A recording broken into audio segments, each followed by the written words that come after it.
Hello everyone, welcome to study for all ক্লাসের একটি নতুন ক্লাসে। আশা করি তোমরা সকলেই ভালো আছো। দীর্ঘদিন ধরে কোনো ভিডিও আপলোড করা হচ্ছে না চ্যানেলটিতে, কারণ আমার কিছু ব্যক্তিগত সমস্যা থাকার কারণে।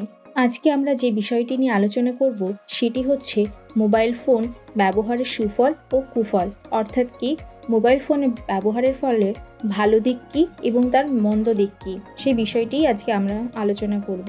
প্রথম পয়েন্ট, ভূমিকা। এই তথ্যটি আলোচনা করার আগেই বলে দিই, এটি একটি রিকোয়েস্টের ভিডিও। এক বন্ধু আমাকে কমেন্টে জানিয়েছিল তার এই বিষয়টি নিয়ে একটি রচনা লাগবে, তার জন্য তো বটে এবং তোমাদের জন্য এই রচনাটি তোমাদের সাথে আমি শেয়ার করছি। চলো তাহলে আজকে ক্লাসটি শুরু করা যাক। প্রথমে উপরে হেডিং করব মোবাইল ফোন ব্যবহারের সুফল ও কুফল অথবা ভালো মন্দ। তার নিচে পয়েন্ট করব ভূমিকা। আধুনিক প্রযুক্তিবিদ্যার নবতম আবিষ্কার হলো ইন্টারনেট, ইমেল ও মোবাইল ফোন। যোগাযোগ ব্যবস্থার অন্যতম হাতিয়ার হলো মোবাইল ফোন। আজকের দিনে কোনো আত্মীয় পরিজন, বন্ধু বান্ধব বা অন্য কাউকে চিঠি লিখে তার উত্তরের প্রতীক্ষায় ডাকপিয়নের পথ চেয়ে বসে থাকতে হয় না। তারবিহীন এই ক্ষুদ্র মোবাইল যন্ত্রটির মাধ্যমে আমরা মুহূর্তে দেশ বা বিদেশে থাকা মানুষের সঙ্গে সহজে যোগাযোগ করতে পারি, সমস্ত প্রকার খবরাখবর আদান প্রদান করতে পারি। গত কয়েক বছরের মধ্যে এই ছোট যন্ত্রটি আমাদের জীবনের এক অবিচ্ছেদ্য অংশ হয়ে দেখা দিয়েছে। মোবাইল ফোন ছাড়া আমাদের এক মুহূর্ত চলে না। এরপরে পয়েন্ট করব মোবাইল ফোন ব্যবহারের প্রসার। মোবাইল ফোনের ব্যবহার এখন সর্বস্তরেই। সমাজের উচ্চবিত্ত, মধ্যবিত্ত বা নিম্নবিত্ত সব পরিবারেই মোবাইল ফোনের ব্যবহার ছড়িয়ে পড়েছে। এই যন্ত্রটি স্বল্প মূল্যেও পাওয়া যায়, আবার বেশি দামে স্মার্টফোনেও আছে। সুবিধাজনক মূল্যে ও আকর্ষণীয় শর্তে পাওয়া যায় বলে এটি সর্বস্তরের মানুষ ব্যবহার করছে। বিশেষত বর্তমান প্রজন্মের ছেলেমেয়েদের কাছে এর আকর্ষণ অপ্রতিরোধ্য হয়ে উঠেছে। ভবিষ্যতেও এর ব্যবহার আরও বৃদ্ধি পাবে বলে সকলের ধারণা। এরপরের পয়েন্ট করব মোবাইল ফোনের জনপ্রিয়তার কারণ। মোবাইল ফোনের জনপ্রিয়তার অনেকগুলি কারণের মধ্যে বিশেষ কারণ হলো, প্রথমত, দ্রুত যোগাযোগ ব্যবস্থার জন্য মোবাইল ফোন এত জনপ্রিয়তা লাভ করেছে। স্বল্প মূল্যে ফোনটি কেনা যায় বলে সব ধরনের মানুষ এটি ব্যবহার করতে পারে।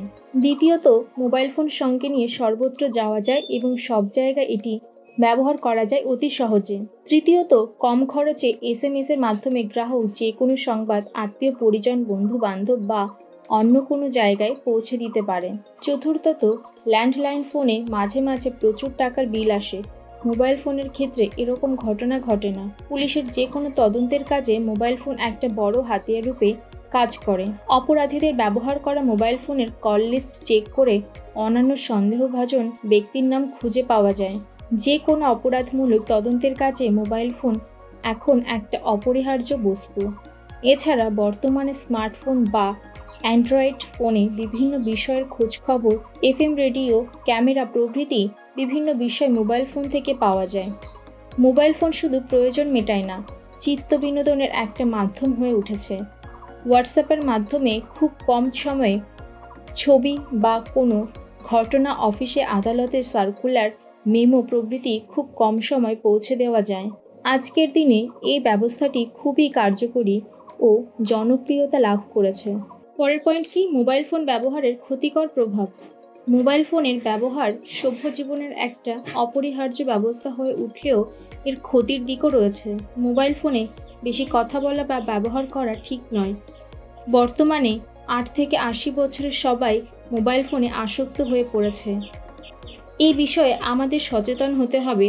মোবাইল ফোনে অনর্থক কথা বলা, SMS করা বা নানা ধরনের ছবি দেখায় লিপ্ত থাকা যুবক যুবতীরা এটি একটি নেশার মতো যুব সমাজকে গ্রাস করেছে। কানে মোবাইল ফোনের কর্ড লাগিয়ে রাখায় কারোর কথা শুনতে পায় না বা শুনতে চায় না, একটা বেপরোয়া ভাব দেখা যায় এদের মধ্যে। আবার ফোনে কথা বলতে বলতে রাস্তা পার হওয়ার সময় কোনো দিকে খেয়াল থাকে না। এতে অকালে অনেকে প্রাণ চলে যায়। অনেকে গাড়ি চালানোর সময় মোবাইল ফোনে কথা বলতে বলতে দুর্ঘটনা ঘটিয়ে অনেকে বিপদ ডেকে আনে। অত্যাধিক মোবাইল ফোনের ব্যবহারে মস্তিষ্কে ক্যান্সারও হতে পারে বলে বিজ্ঞানীরা সমীক্ষা করে জানিয়েছেন। এবার শেষ পয়েন্ট কি, উপসংহার। মোবাইল ফোন আমাদের জীবনযাত্রায় অনেক সচ্ছলতা এনে দিয়েছে, যোগাযোগ ব্যবস্থার উন্নতি ঘটিয়েছে, কিন্তু ক্ষতিও হচ্ছে প্রচুর।